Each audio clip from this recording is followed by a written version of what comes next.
Assalamualaikum warahmatullahi wabarakatuh. Kami dari kelompok 5 akan mempresentasikan materi kami tentang aktivitas komunikasi organisasi.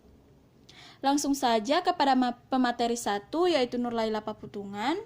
Kepada Nurlaila Paputungan dipersilahkan. Assalamualaikum warahmatullahi wabarakatuh. Perkenalkan, nama saya Nurlaila Paputungan. Langsung saja kita masuk pada materinya. Pada prinsipnya, organisasi adalah lembaga yang dibentuk melalui proses komunikasi. Para pendiri organisasi berkomunikasi sehingga dicapai kesepakatan untuk mendirikan organisasi. Setelah organisasi ini dibentuk, proses komunikasi merupakan aktivitas yang dominan.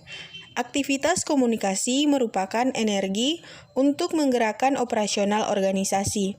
Hal ini terjadi karena setiap organisasi mempunyai tujuan.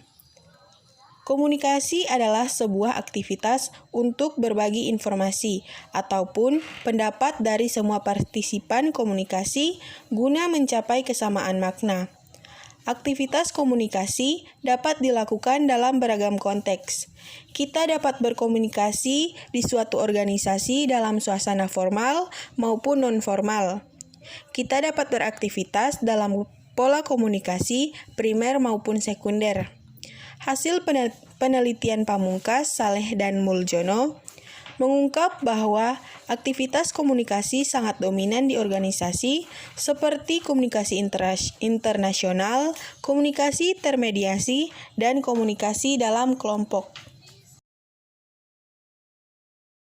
Kemudian kita masuk pada bagian komunikasi formal dan non-formal. 1. Komunikasi formal. Komunikasi formal adalah proses penyampaian pesan dengan memanfaatkan saluran-saluran formal.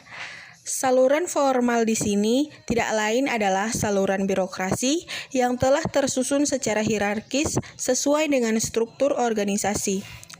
Buff dan Thiel menjelaskan bahwa dalam komunikasi formal, ide-ide dan informasi mengalir sepanjang garis komando tingkat hierarki dalam struktur organisasi. Komunikasi formal merupakan proses penyampaian informasi secara resmi, sehingga penanganannya juga dilakukan secara resmi. Masing-masing pegawai yang terlibat komunikasi itu berperan sesuai dengan jabatan dan kewenangannya. Pada umumnya, komunikasi formal memiliki ciri-ciri, yaitu sebagai berikut. Ciri-ciri komunikasi formal yaitu yang pertama, arus komunikasi ke bawah lebih banyak. Kemudian yang kedua, kepentingan dinas.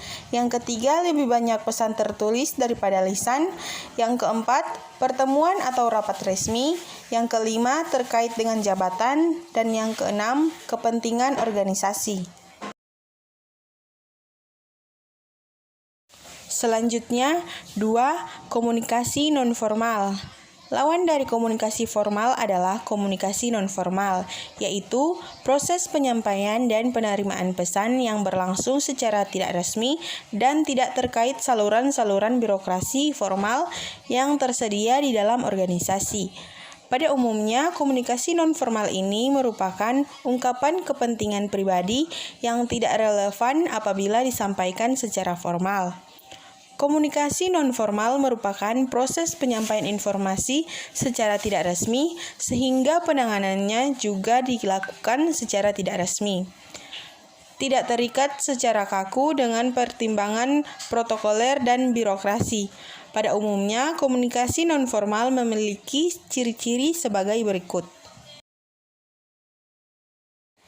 Ciri-ciri komunikasi nonformal yaitu yang pertama, komunikasi nonformal muncul biasanya karena saluran formal yang tersedia terhambat. Kemudian yang kedua, lebih fleksibel dan manusiawi. Yang ketiga, berupa komunikasi lisan. Yang keempat, penyebaran pesan sulit dikendalikan.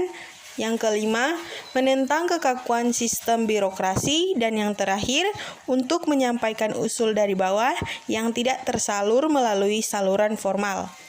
Materi selanjutnya akan dipaparkan oleh teman saya, Andini Tola. Assalamualaikum warahmatullahi wabarakatuh. Perkenalkan, nama saya Andini Tola. Di sini saya akan melanjutkan materi. B. Komunikasi primer dan sekunder. 1. Komunikasi primer. Proses komunikasi secara primer adalah proses penyampaian pikiran atau perasaan seseorang kepada orang lain dengan menggunakan lambang atau simbol sebagai media. Berdasarkan pengertian ini, dapat disimpulkan bahwa proses komunikasi primer adalah proses komunikasi di mana seseorang komunikator menyampaikan pesan secara langsung kepada komunikan tanpa menggunakan media. Dalam konteks komunikasi organisasi, proses organisasi primer ini bisa melibatkan pimpinan dan karyawan, pengurus dan anggota. Komunikasi primer yang pada umumnya disampaikan secara interpersonal, memiliki peranan penting dalam meningkatkan efektivitas komunikasi di dalam organisasi. Beberapa contoh yang juga mempengaruhi efektivitas komunikasi primer sebagai berikut. Yang pertama, persepsi, kedua pengalaman, ketiga daya tarik fisik, keempat familiarity. Yang kedua, komunikasi sekunder.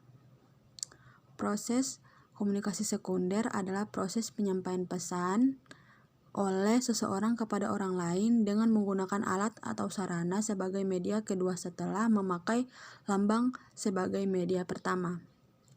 Komunikasi sekunder ini di organisasi adalah semua proses penyampaian pesan oleh komunikator dan komunikan dengan menggunakan media. Komunikator dan komunikan tidak berhadapan langsung, tetapi keduanya dihubungkan oleh media.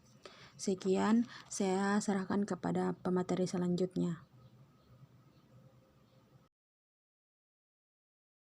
Assalamualaikum warahmatullahi wabarakatuh. Perkenalkan, nama saya Nurul Hikmah Pomontolo. Saya akan melanjutkan materi dari teman saya Andini Tola. Di sini saya akan menjelaskan tentang komunikasi informatif, persuasif, dan koersif.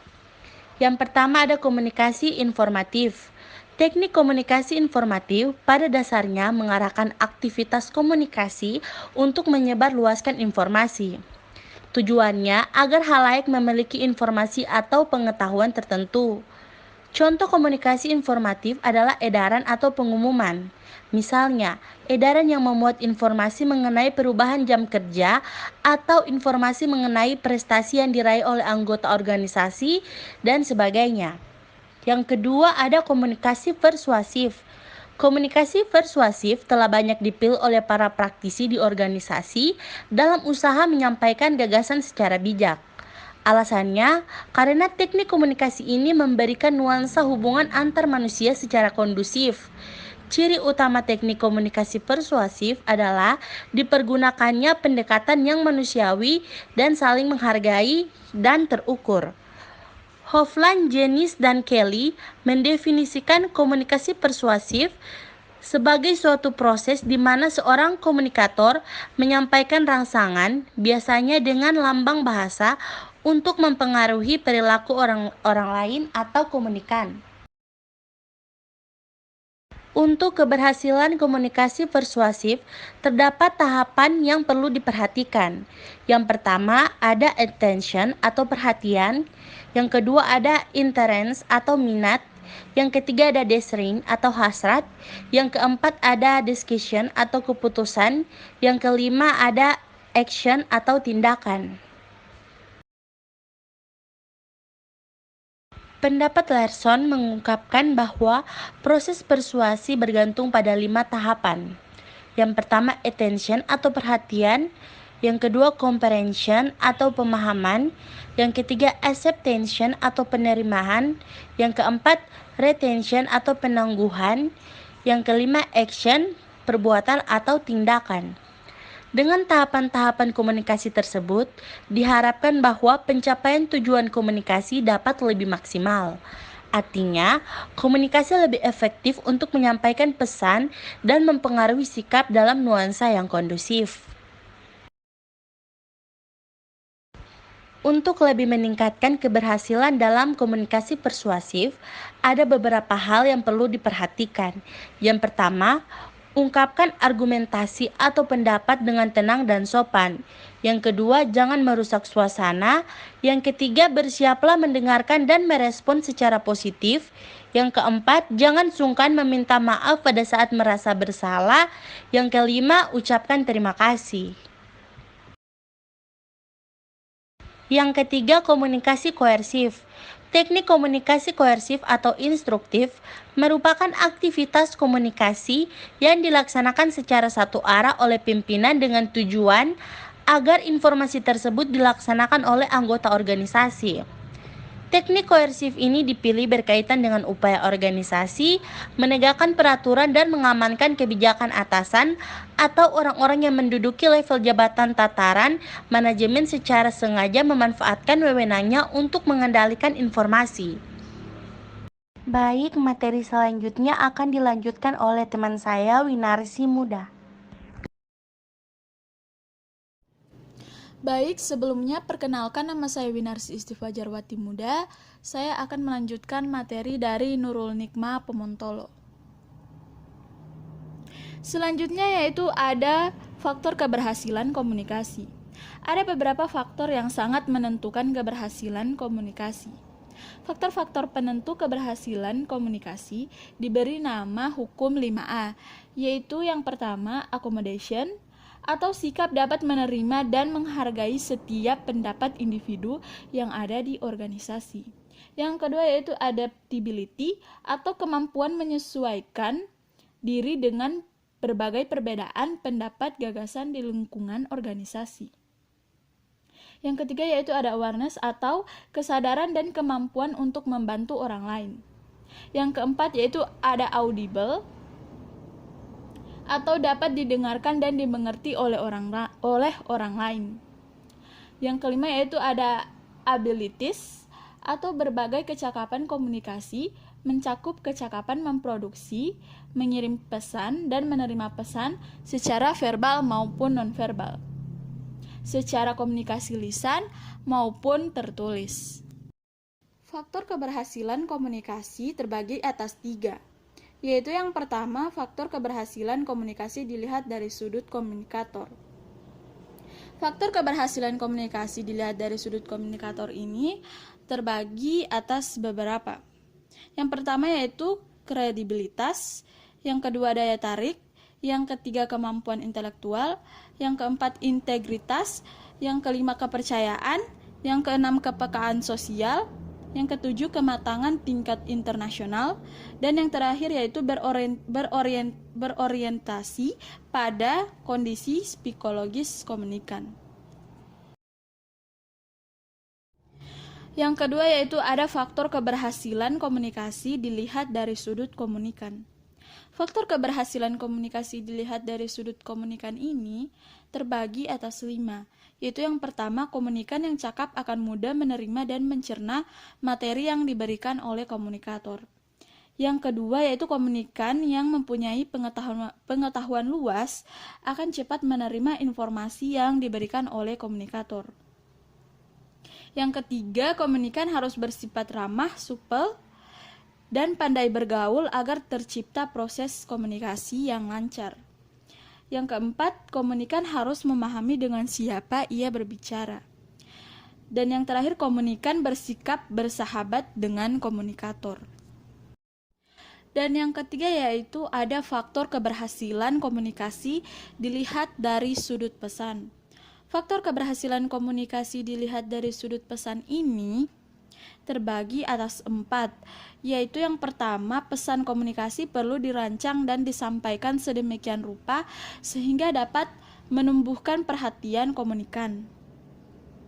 Yang kedua, lambang-lambang yang dipergunakan harus benar-benar dapat dipahami oleh kedua belah pihak, yaitu komunikator dan komunikan. Yang ketiga, pesan-pesan tersebut disampaikan secara jelas dan sesuai dengan kondisi maupun situasi setempat. Dan yang terakhir yaitu tidak menimbulkan multi-interpretasi atau penafsiran yang berlainan. Baik, demikianlah presentasi dari kelompok kami. Lebih dari kurangnya kami mohon maaf. Wassalamualaikum warahmatullahi wabarakatuh.